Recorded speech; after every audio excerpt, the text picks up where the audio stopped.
Selanjutnya tadabbur kita di surah Yusuf ayat 2. Inna anzalnahu Qur'anan Arabiyyan la'allakum ta'qilun.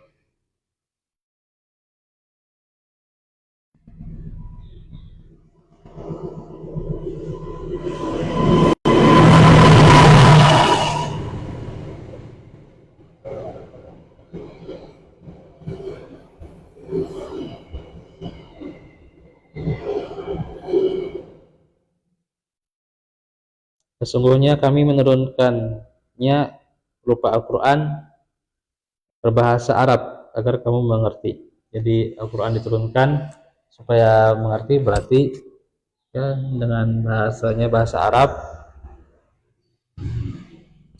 berarti kita harus menggunakan akal ya gitu. Ya harus dipahami ya, dipelajari gitu.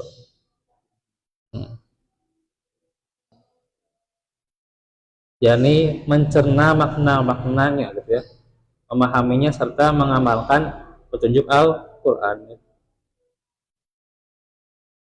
Karena Al-Quran turun dengan bahasa Arab yang fasih agar memahami makna dan tujuannya gitu ya.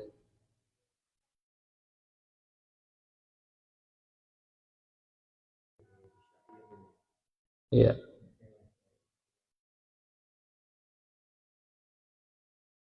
Serta bagaimana memahami isinya guna membangun manusia dan membangun individu dan sosial gitu ya.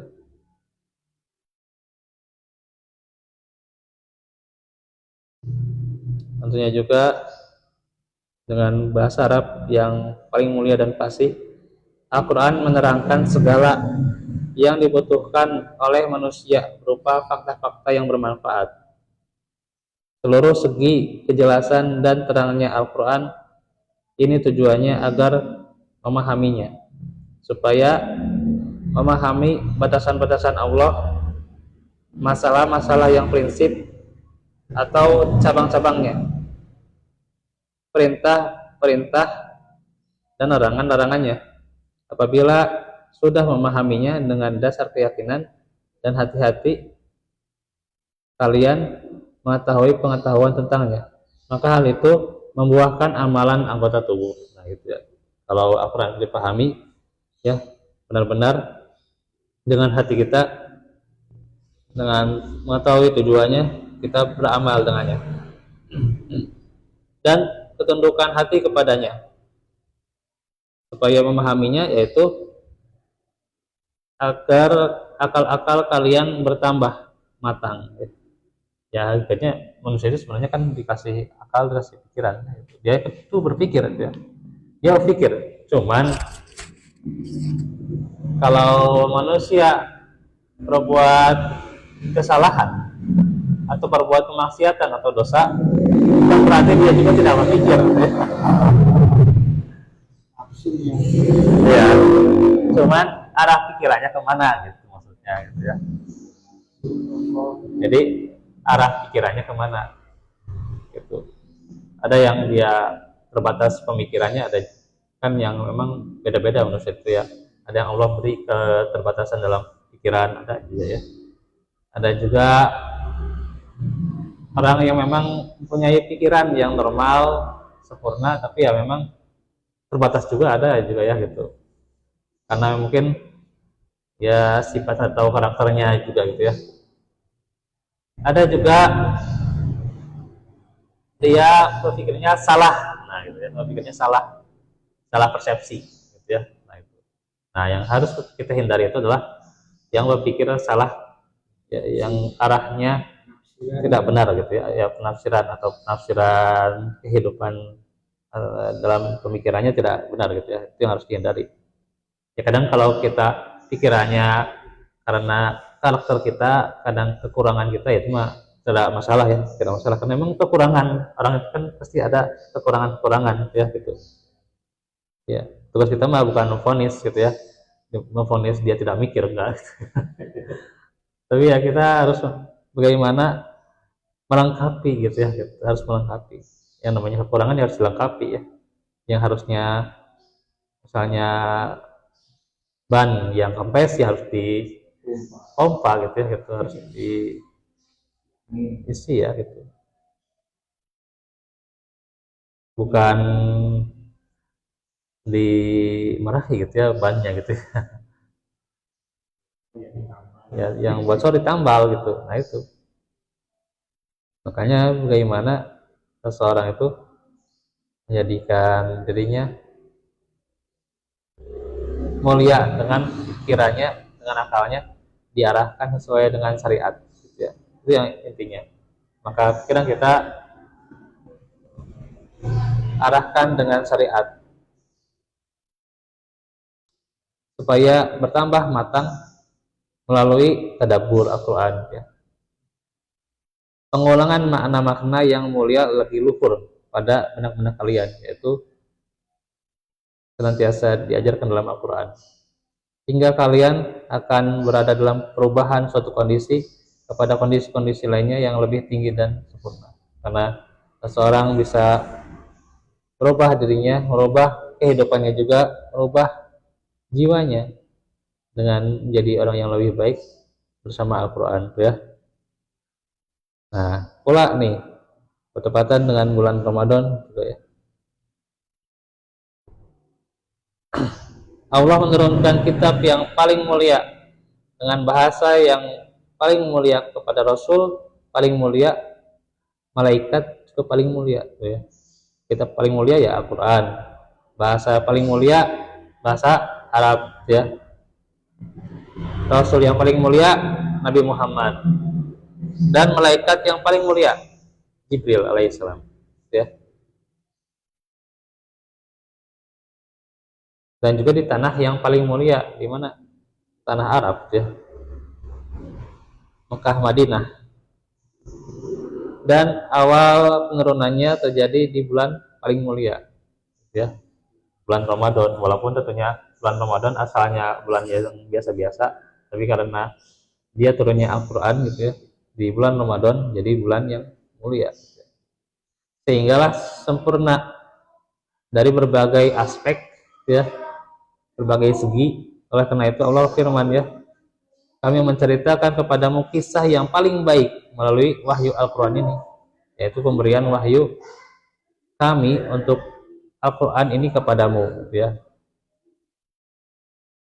Karena kan akan dijelaskan kisah Nabi Yusuf ketika itu ya, dijelaskan nantinya kisah Nabi Yusuf, karenanya diterangkan ini Al-Quran ya yang menceritakan kisah Nabi Yusuf ya. Dan dalam kisahnya gitu ya, Nabi Yusuf itu dijelaskan secara lengkap dan mantap dalam Al-Quran ya gitu. Sehingga kalau kita ingin menjelaskan kisah Nabi Yusuf ya cukup kita jelaskan surah Yusuf ya gitu. Ada berapa? Ya cuma 111 ayat 111 ayat ya surah Yusuf ya. Ya kalau salah ya 111 ya. Ya gitu.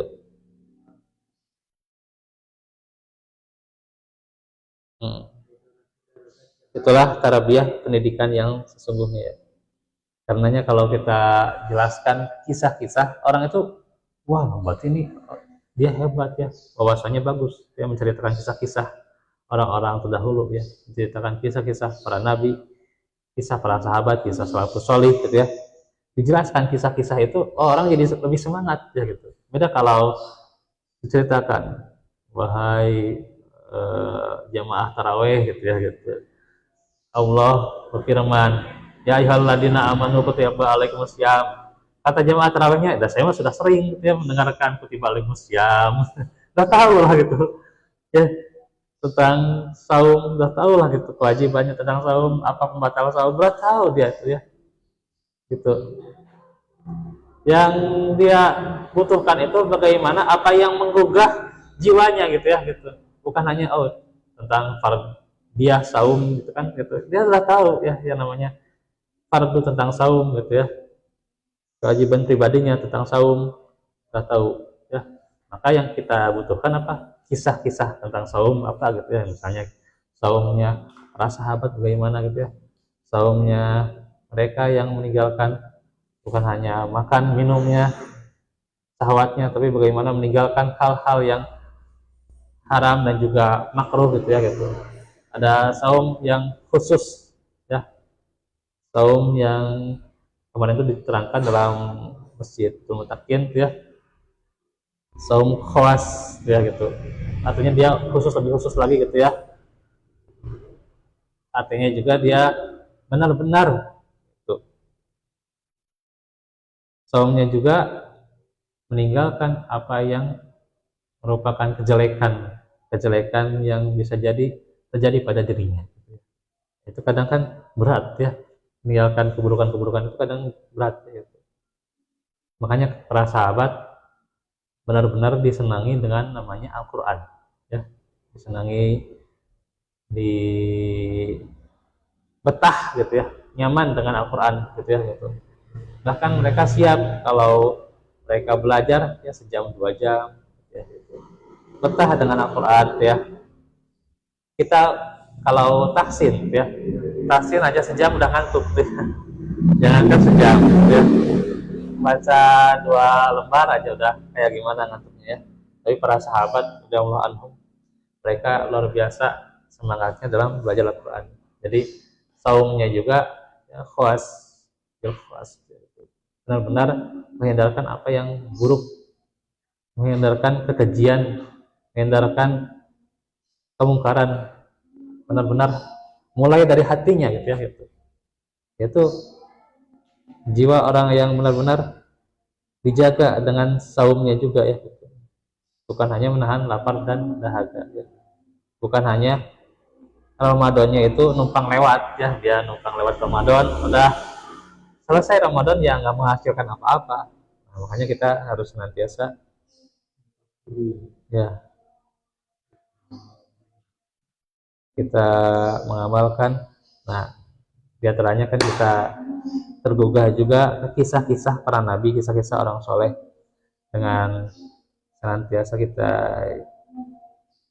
kisah-kisah itu ya menghibur diri kita juga ya, menggugah jiwa kita, serta menjadikan kita dalam pemaparan orang-orang soleh ya, seperti kisah Nabi Muhammad juga ya, bagaimana seorang teladannya gitu ya, Nabi Muhammad dengan saumnya ya.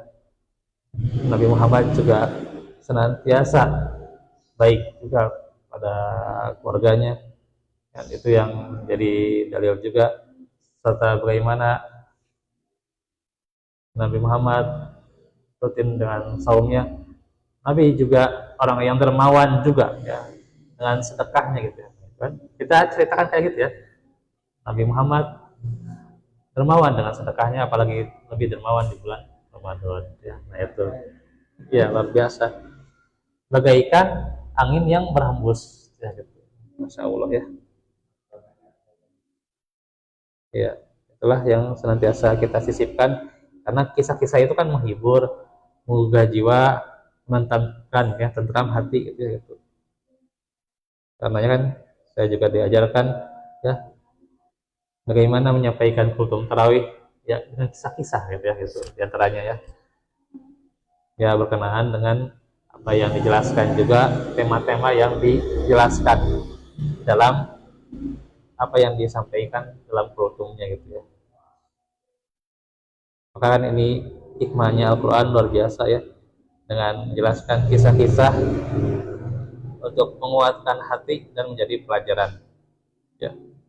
Dan semoga kita mendapatkan manfaat dari Al-Quran, dan juga kita senantiasa menjadi orang-orang yang bermanfaat bagi kita dan juga orang lain. Senantiasa manfaat itu kita sebarkan, kita tebarkan, tentunya muliakan diri kita dengan manfaat yang terus kita berikan ya, kita bagikan. Barakallahu walakum, demikian yang bisa disampaikan, kita lanjutkan lagi besok ya. Rabbana atina fid dunya hasanah wa fil akhirati hasanah.